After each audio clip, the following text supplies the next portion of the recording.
성도 여러분 안녕하세요. 새로운 한 주가 시작되었습니다.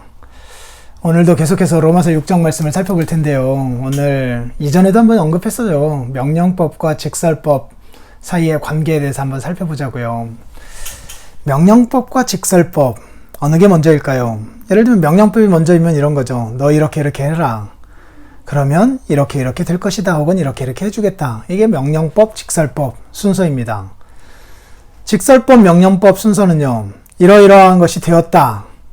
그러므로 이렇게 해라 라는 구조이죠.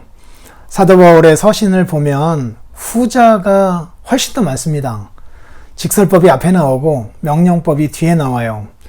즉 우리가 어떻게 해야 된다라고 하는 것의 근거를 앞에서 제시해요. 그렇게 할 수 있게 된 근거. 그러니 이렇게 살아가라라고 하는 명령이 뒤따릅니다. 오늘 본문도 마찬가지죠.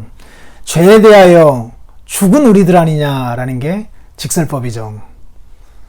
그러니까 죄에 대하여 죽은 자로 여겨라 라고 하는 것이 명령법인 거죠.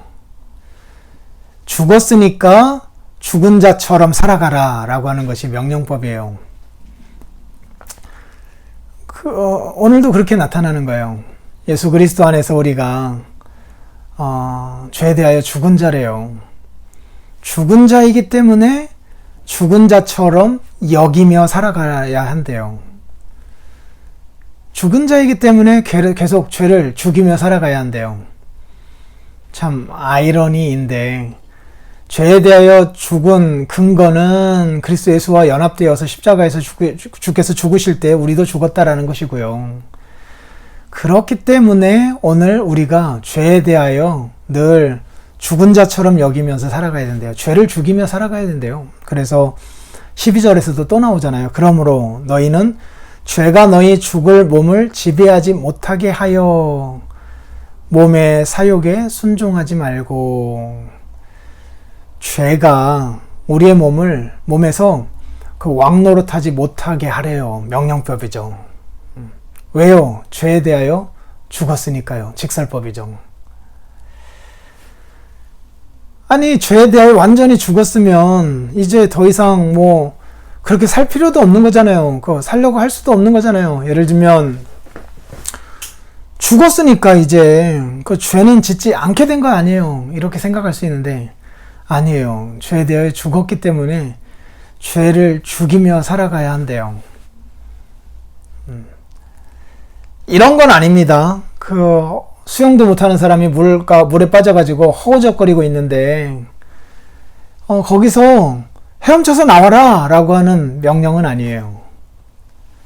그 명령이 있기 전에 헤엄쳐서 나올 수 있는 그 직설법의 근거가 있는 거예요.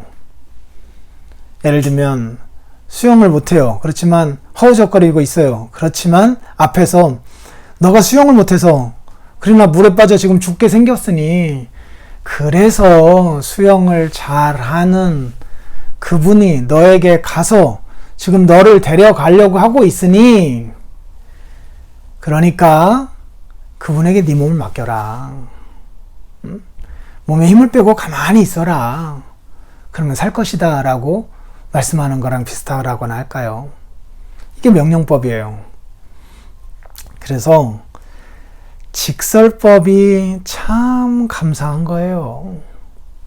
그 직설법 뒤에 이제 명령법을 실행할 수 있는 근거를 마련해 놓으시고 우리에게 명령법을 주셨다라고 하는 사실을 다시 한번 생각해 보면 좋을 것 같아요.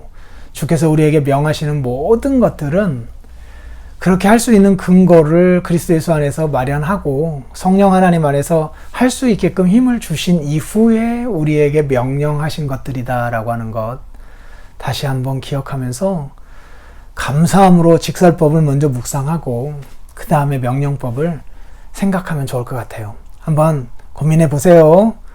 내일 뵙겠습니다.